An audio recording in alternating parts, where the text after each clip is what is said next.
There are actually two statements which are two different problems in the question. The first problem is, Bismillah salatu wassalam ala Rasulillah.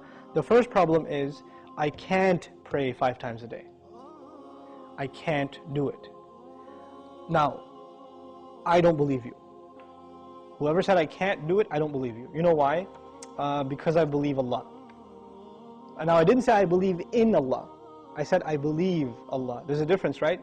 I believe in Allah means I believe Allah exists. I believe in Him. But when I say I believe Allah, it means I believe what He says. He says, subhanahu wa ta'ala, لا يكلف الله نفسا إلا وسعها. Allah does not burden anyone except unless they are able to carry that burden. This is what Allah said. Allah said He does not burden anyone with any responsibility unless they are capable of living up to that burden. This is what He said. You're saying you're not able to live up to a responsibility that Allah gave you. Isn't that true? You're saying I can't pray 5 times. It's too much. And Allah is saying yes, you can. So I have a choice between believing you and believing Allah. And perhaps if you didn't realize this, maybe you're lying to yourself. Maybe you've convinced yourself because of your laziness, because of your lack of will, that you don't want to pray 5 times. Maybe you have to, I can't judge you. I don't know what the problem is. But the problem, maybe you're ashamed to pray in front of non-Muslims. People can take 15-minute cigarette breaks at work, right? They can take a break and just go hang out, do whatever. You can't pray 5 times a day. Subhanallah. In this part of the world, where when I used to work in New York City, I would see Muslims praying all over the place. In the middle of 5th Avenue, on the curb, the guy is making salah because it's time. Or in the university, you open the copy machine room in the library, and there's like 3 guys praying right there, making salah. Muslims will pray. If there's time, we're going to pray. That's it. So that's the first thing. Allah said you can. If Allah gave this burden upon you, and He did in fact, then you can. Convince yourself of that. And rely on Allah, He'll make it easy for you. The second question is, does He really care? Does He even care if I pray or not? Now this question is actually more about, does He need my prayer or not? You're forgetting that the prayer isn't for Allah. It's for you. It's not for Allah. If all the people in the world, all they did with their life was pray to Allah, it would not make Him any richer. It wouldn't add to His kingdom because He already owns all of kingdom. And if no one mentioned Allah ever again, it doesn't diminish His dominion, His kingdom, His glory in any way. He doesn't need us. We need Him. We need Him. So the question is, do you feel like you need to pray?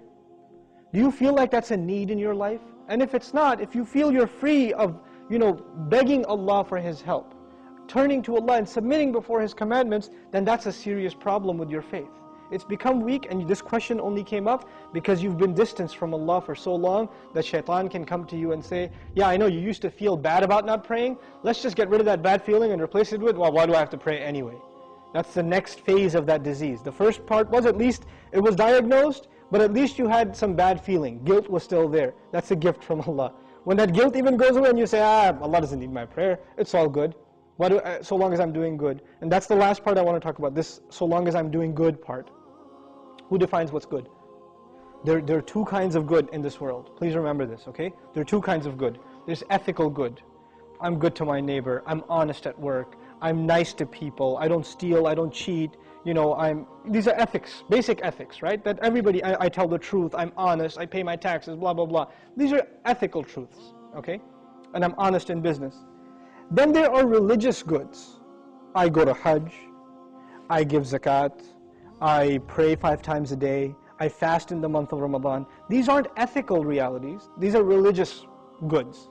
Good deeds that are religious and good deeds that are ethical, moral in nature. What happens a lot of times with Muslims and with non-Muslims, especially it happens with Muslims, is that we make a distinction between these 2 things. So in the Muslim world, you will find people that are morally good. They're nice to their family, they take care of their kids, they're responsible in the household, they're nice to their neighbors, they're honest at work. Good people, but guess what? No religion. I don't need religion to be good, is what they say. And on the other extreme, you have people that pray, go to Hajj, give zakah, have a long beard, dress in a very religious garment, and yet terrible to their family, cheating people in business, highly immoral and unethical. So what's happened is we have separated the 2 dimensions of goodness. Moral goodness, ethical goodness, and religious goodness. What Allah does in the Quran is fuses them together in the ayah. This one ayah is called Ayatul Bir, the ayah of goodness. What does it mean to be good? If you study that ayah, it is a combination of two things.